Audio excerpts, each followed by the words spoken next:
ಈಗ ರಬಕವಿ ಬನಟ್ಟಿ ನಾವೆಲ್ಲ ಅಂತಂಬ್ರ ತೇಕಿಸಿಂದ ಎಲ್ಲಾರು ಹೊಂದಾಣಿಕೆಂದನ ಹೋಗಿದ್ವು. ಈಗ ಬನಟ್ಟಿಯಾಗ ಎಷ್ಟೋ ಕಚೇರಿಗಳಾದ್ರೂ ನಾವು ಸಪೋರ್ಟ್ ಮಾಡ್ಕೋತ ಬಂದಿದ್ವು. ಈಗ ನಮಗೊಂದ ಸುದೈವ ಅಂದ್ರೆ ಏನ ಕರ್ನಾಟಕ ಸರ್ಕಾರ ಪ್ರಜಾಸೌಧ ನಮ್ಮಲ್ಲಿ ಜೈಲ್ ಬಿಸಿ ಜಾಗ ಕೊಟ್ಟ ಇಲ್ಲೇ ಆಗ್ಬೇಕಂತ ಹೇಳಿಕಿಸಿಂದ ಗುದ್ಲಿ ಪೂಜೆಕ್ಕೂ ಡೇಟ್ ಫಿಕ್ಸ್ ಮಾಡುವಂತ ಹಂತದಾಗ ಬನಟ್ಟಿ ಅವರ ಮಲ್ತಾಯಿ ಧೋರಣೆ ಮಾಡಿಕಿಸಿಂದ ಬನಟ್ಟಿ ಅವರ ನಮ್ಮ ಕೆಲಸಕ್ಕೆ ಅಡ್ಡಿ ಪಡಿಸಾಕತ್ಯಾರು. ಅದಕ್ಕೆ ಇದು ಸರಿ ಅಲ್ಲ. ಅದಕ್ಕೆ ನಮ್ಮಲ್ಲಿ ಯಾಕೆ ಪ್ರಜಾಸೌಧ ಆಗ್ಬೇಕಂದ್ರೆ ಬಸ್ ಸ್ಟ್ಯಾಂಡ್ ನಿಯರೆಸ್ಟ್ ಐತಿ. ಮೇಲಾಗಿ ನಮ್ಮ ರಬಕವಿ ಬನಟ್ಟಿ ತಾಲೂಕಿಗೆ ಆಗಬಾರದು ಅಂತೇಳಿ ಬಸ್ ಸ್ಟ್ಯಾಂಡ್ ಇಳಿದ್ರೆ ಪ್ರಜಾಸೌಧದಾಗ ಕಾಲಿಡುವಂತ ಸ್ಥಳ ಐತಿ. ಹಿಂಗಾಗಿ ಇದನ್ನ ದಯವಿಟ್ಟು ಯಾರಿಗೆ ಕಿಡಿಗೇಡಿಗಳಕ್ಕೆ ಮಾತು ಕೇಳಿ ಕಿವಿ ಕೊಡಬೇಡ್ರಿ. ಪ್ರಜಾಸೌಧ ನಮ್ಮಲ್ಲಿ ಈಗಾಗಲೇ ಆರ್ಡರ್ ಮಾಡಿರಿ ಜಾಗ, ಅದನ್ನ ಜಲ್ದಿ ಬಂದು ಗುದ್ಲಿ ಪೂಜೆ ಮಾಡಿ ಕೆಲ್ಸಕ್ಕೆ ಹತ್ಬೇಕು. ಯಾರೇ ಎಷ್ಟ ಹೋರಾಟ ಮಾಡ್ರು ಆ ಕಡೆ ತಲೆ ಕೆಡಿಸ್ಕೋಬೇಡ್ರಿ. ಯಾಕಂದ್ರೆ ನಮ್ಮದು ಇದು ಭಾಳ ಮುಖ್ಯವಾದ ಕೆಲಸ ಐತಿ. ಮುಂದೆ ಎಲ್ಲಾ ಜನರಿಗೆ ಅನುಕೂಲ ಆಗುವಂತ ಜಾಗ ಐತಿ.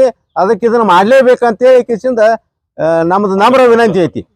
ಇವತ್ತಿನ ಈ ಒಂದು ಪ್ರಜಾಸೌಧ ವಿಚಾರವಾಗಿ ನಮ್ಮ ರಬಕವಿ ಎಲ್ಲ ಹಿರಿಯರು ಏನ್ ನಾವು ಕೂಡಿ ಒಂದು ವಿಚಾರ ಮಾಡಕತ್ತಿದೀವಿ. ಬಹಳ ಒಳ್ಳೆಯ ವಿಚಾರ ಐತಿ. ಯಾಕಂದ್ರ ಈಗಾಗಲೇ ನಮ್ಮ ರಬಕವಿಗೆ ಪ್ರಜಾಸೌಧ 31/7/2026 ಮಂಜೂರಾಗೈತಿ. ರಬಕವಿಗೆ ಆಲ್ರೆಡಿ ಈಗೆಲ್ಲ ನಮಗ ನಾವು ಅಡಿಗಲ್ ಮಾಡೋ ಸಂದರ್ಭದಾಗ ಅದೀವಿ. ಆದ್ರೆ ಇದೆಲ್ಲ ಅವ್ರಿಗೆ ಮೊದಲಿಂದ 2019 ಹಿಡ್ಕೊಂಡ ತಿಳಿಸಿವಿ. ಎಲ್ಲ ಗೊತ್ತಿದ್ದು ಇಲ್ಲಿವರೆಗೆ ಯಾವುದೇ ರೀತಿ ಅವ್ರ ಅಡೆತಡೆ ಮಾಡಿಲ್ಲ.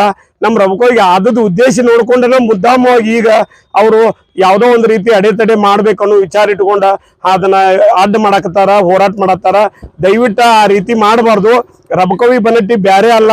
ಮತ್ತ ನಾವು 2 ವ್ಯಾಪ್ತಿ ನಗರಸಭೆ ಹೆಂಗ್ ಅದಾವಲ್ಲ ಅವು ಅಲ್ಲಿ ಒಂದ್ ಕಡೆ ಆಫೀಸ್ ಹೋಗ್ತಾರ, ಇನ್ನೊಬ್ರು ಸಹಕಾರ ತಗೋಬೇಕನ್ನುವಂತ ವಿಚಾರಗಳನ್ನ ಮೊದಲ ತಿಳಿಸಿ ಹೇಳಿವಿ. ಒಂದು ಗದಗ ಬೆಟಗೇರಿ ಆಗಿರ್ಬೋದು, ಒಂದು ಹುಬ್ಳಿ ಧಾರವಾಡ ಆಗಿರ್ಬೋದು, ಒಂದು ರಬಕವಿ ಬನಟ್ಟಿ ಆಗಿರ್ಬೋದು. ಯಾಕಂದ್ರೆ ನಾನು ಹಿಂದಿನ ಪೀಳಿಗೆ ನಗರಸಭೆ ಅಧ್ಯಕ್ಷ ಆದಾಗ ಅವಾಗೂ ಯಾವ ಒಂದು ಕಾರ್ಯಾಗಾರ ದೊಡ್ಡ ಬಂದು ಅಂದ್ರೆ ಒಂದ್ ಕಡೆ ಬಂದವ್ರು ಒಂದ್ ಕಡೆ ಸಹಮತ ತಗೋತಿದ್ರು. ಇದೇ ರೀತಿ ಐತಂದ ನಾವು ಅವ್ರಿಗೆ ವಿಚಾರ ಶಕ್ತಿನೂ ಇಟ್ಟಿದ್ವಿ. ಆದ್ರೂ ದಯವಿಟ್ಟು ರಬಕವಿ ಬೇರೆ ಬನಟ್ಟಿ ಬೇರೆ ಅಂತ ನಾವು ತಿಳ್ಕೊಂಡಿಲ್ಲ.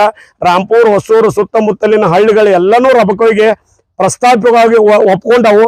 ಮತ್ತ ಎಲ್ಲರೂ ಈ ವಾಸ್ತವ್ಯ ನೋಡ್ಬೇಕಂದ್ರ ಇಂಥ ನಗರಸಭೆ ವ್ಯಾಪ್ತಿ ಜಾಗ ನಮಗೀಗೇನು ನಾವು ಪ್ರಜಾಸೌಧಕ್ಕೆ ಕೊಟ್ಟಿವಿ ಇಂಥವು ಎಲ್ಲೂ ಸಿಗಾಕ್ ಸಾಧ್ಯ ಇಲ್ಲ.